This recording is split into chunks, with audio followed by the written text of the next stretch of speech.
So now, ladies and gentlemen, live and in colour, it's Mr. Wayne Lovejuice.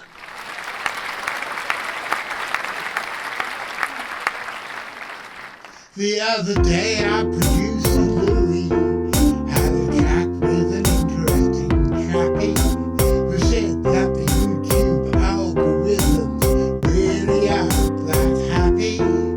If a channel only broadcasts once a week, so we decided we could text ya whenever we've got a piece of news in our new book on the track extra.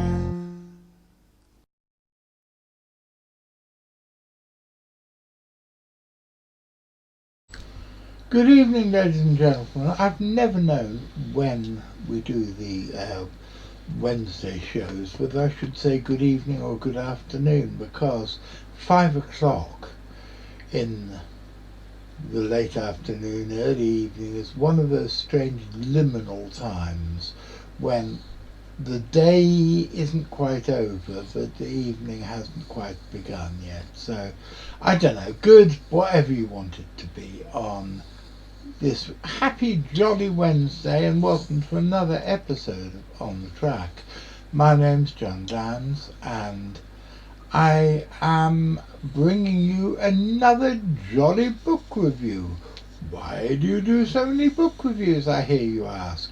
Well, partly it's because friend of the show Doug Whipple and another friend of the show, Mick Holland, I can't remember which order, I think it was Mick Holland asked first, then Doug Whipple very soon after, wanted us to do more book reviews so they know what to look out for in their constant quest for new crypto and Fortean material. Well, I think that sounds like a jolly good idea, which is why we do this. Whenever Richard's here for the weekend, we sit down and do 4 or 5 of these reviews. And today we are reviewing one of my favourite Fortean zoological books by Sir Christopher Lever. Richard, what is this book? Well, this is the updated version of Naturalised Animals of Great Britain and Ireland. Now, I'm not sure when this one was printed. Originally I had the one back from the 1970s, that's the one I had. This is a newer edition from 2009. So it's somewhat updated. It's all about foreign animals that have been introduced into the UK and are living and breeding here. It also covers feral animals like feral cats, which are a goddamn menace, and wild goats and things, and ephemeral ones that we don't really know if they're breeding or not yet.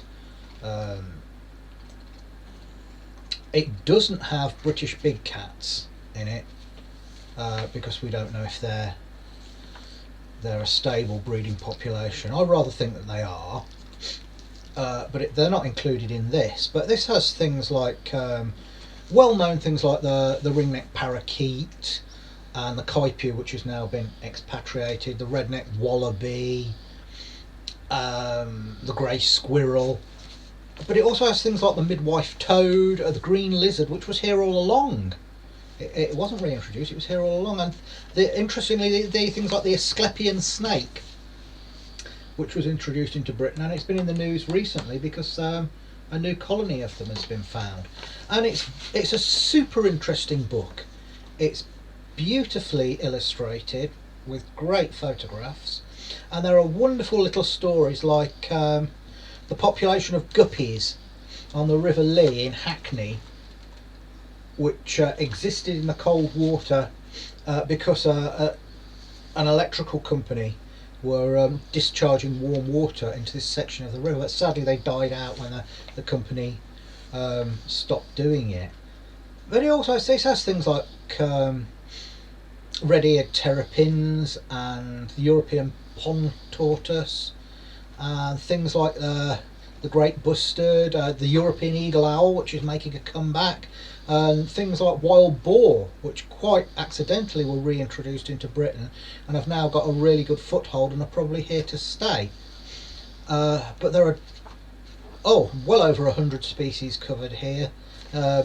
Things that might be on their way to becoming feral in Britain as well, like raccoons.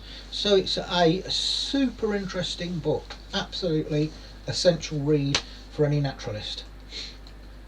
Like Richard, I had the 1977 edition. I've still got the 1977 edition, and for some reason I've never really been able to analyse. I prefer the 1977 edition to the new one.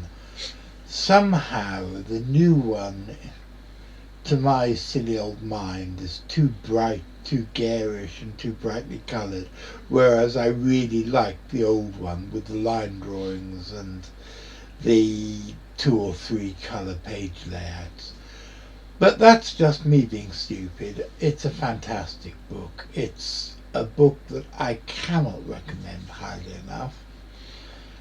And I think that anybody who's interested, even slightly interested, in the natural history of these islands should really buy it.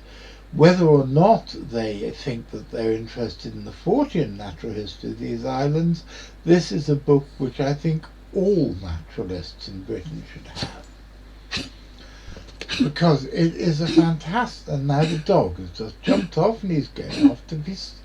Is the dog being sick? No, he's just coughing a bit. He's just having a cough. Poor little dog, and now he's just about to jump up onto Richard's lap. No, he's not, he's running out. So, in short, this is a book that I think everybody who's watching this show should own. Agreed, Richard? Yes, and the interesting thing is between the two, between the 70s one and this one in 2009, is the differences in populations and distribution. With things like the Wells catfish, in the 77 one, it was shown with a very limited population, but in the 2009 one, it's much broader population where they've spread out. And that goes for several different creatures. And there are lots of things that most people think have always been in Britain, but weren't, like rabbits and little owls that were introduced by the Romans, and edible dormice, and the fallow deer, all introduced to Britain. I think when I was a boy and I first got interested in natural history, I had this idea that the animal life of an area was inviolate, it never changed, and it was always going to be the same. And this book, like you say, this book, especially in conjunction with its predecessor, shows that populations of creatures are dynamic in a far greater degree than most people even think about. And I think that this has a very good message to cryptozoologists, because quite a lot, I believe, of the mystery animals which are reported are actually the result of dynamic populations, things moving into an area that people never thought they were supposed to be in. And this book is a perfect encapsulation of this. So we don't give markings for these books, but if we did, it would be 100%, it'd be 10 out of 10. Thank you very much for watching, my dears. I hope you enjoyed this episode.